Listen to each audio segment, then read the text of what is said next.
السلام عليكم ورحمة الله تعالى وبركاته. في حوار سريع كده، تجربة سريعة سيئة جدا. دكتور جريش بتاع الإزاز، تعامل في منتهى قلة الأدب وعدم المهنية. وبصراحة أنا لوح الإزاز بتاعي كان انكسر، ورحت لدكتور جريش فرع كفر الشيخ علشان أغير لوح الإزاز بتاعي.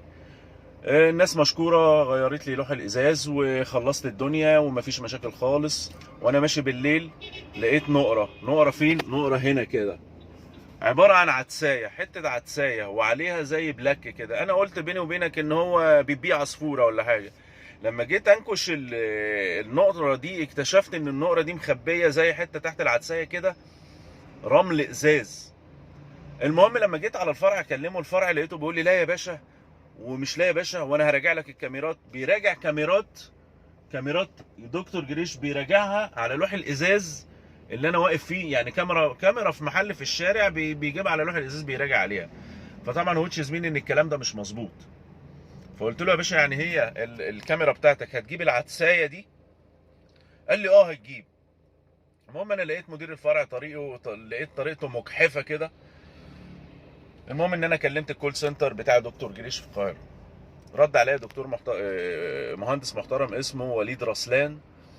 الراجل مشكورا هو كان بيلاوع برضه، بس لما لقاني فاهم وان انا عارف حقي وعارف حدودي وعارف الدنيا معايا ماشيه ازاي، الراجل مشكورا يشكر يعني. الراجل كان بيديني ميعاد بعد 5 ايام، قلت له لا انا مش هقبل بالكلام ده خالص. الراجل مشكورا قال لي خلاص روح بكره الفرع وكلمني. رحت الفرع وكلمته، لقيت مدير الفرع واحد اسمه محمد طلعت، قمه في قله الادب وقمه في العنجهيه وقمه في، يعني بصراحه ظلموا اللي حطوا مدير فرع. ده حقيقي. لما اتكلمت معاه لقيته بيديني وش وحش قوي كده. بقول له يا باشا انت بتتكلم معايا كده ليه؟ بقول لي انت داخل بتزعق الصنايعيه دول اللي كانوا بيقنعوني ان في حاجه جت على لوح الازاز سخنه مني زي الحام كده، يعني زي ما تكون بتلحم منشر كده، والشرز ده وقع عليه. مع العلم ان هو لو شرز وقع على لوح ازاز تمام هيبقى اكتر من نقطه، هيبقى اكتر من تخريمه، مش تخريمه واحده. طبعا الكلام ما جاش على دماغي. كلمت الكاستمر سيرفيس بتاعهم، طبعا وليد رسلان راجل مشكورا قال لي لا يا روح يا باشا فرع كفر الشيخ وانا هكلمهم. رحت وفعلا كلمتهم، وتم تغيير لوح الازاز بمنتهى العنجهيه وقله الادب والفظاظه في المعامله، ولا كأن انا بشحت من دكتور جريش، مع العلم ان دكتور جريش ده من بلدنا. تمام. فرع كفر الشيخ، تقسيم الضرايب، وده دكتور جريش. ده تقسيم الضرايب. تمام. والى ان نلتقي مع دكتور جريش ان شاء الله.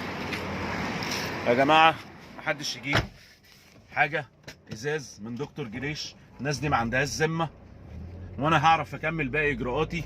انا الاول كده مبدئيا خدت حقي في لوح الازاز. باقي الاجراءات في سوء المعامله ومدير الفرع قليل الادب اللي هو لا يرتقي ان هو يمسك حاجه زي دي. تمام. ده انا هتعامل معاه وهعرف اخد حقي بالطريقه، لان انا راجل محترم ما غلطتش في اي حد. راجل كل مشكلته في الحياه ان هو بيدفع ماني وعايز سيرفيس، فهم عايزين ياخدوا الماني وزاوت اني سيرفيس. وانا امنه ازاي دكتور جريش بعد كده في خدمه ما بعد البيع؟ انا عارف ان دكتور جريش سعره غالي وسعره حراق، بس علشان هو احنا بنشتري خدمه ما بعد البيع، فانا مش هدفع بالغالي ولما اجي ادور على خدمه ما بعد البيع الاقي نفسي بلح وطاير في الهواء. دكتور جريش كاستمر سيرفيس افتر سيل زيرو. بصراحه لا يرتقي ان يعني عم سمير بتاع الازاز كان هيبقى احسن من دكتور جريش. انا مش هسيب حقي مع جريش، مش هسيب حقي مع التعامل الفظ قليل الادب اللي انا شفته، مش هسيب حقي مع مدير الفرع اللي اسمه محمد طلعت. هو في الاول وفي الاخر برضو انا محدش يعرف يحط عليا، بس هي كلها عارفه بعضيها.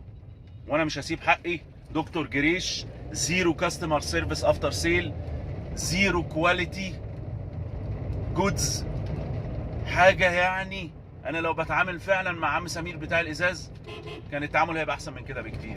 دكتور جريش يا جماعه، لا انصح حد يتعامل مع دكتور جريش، تجربه سيئه. عمري ما انا هكررها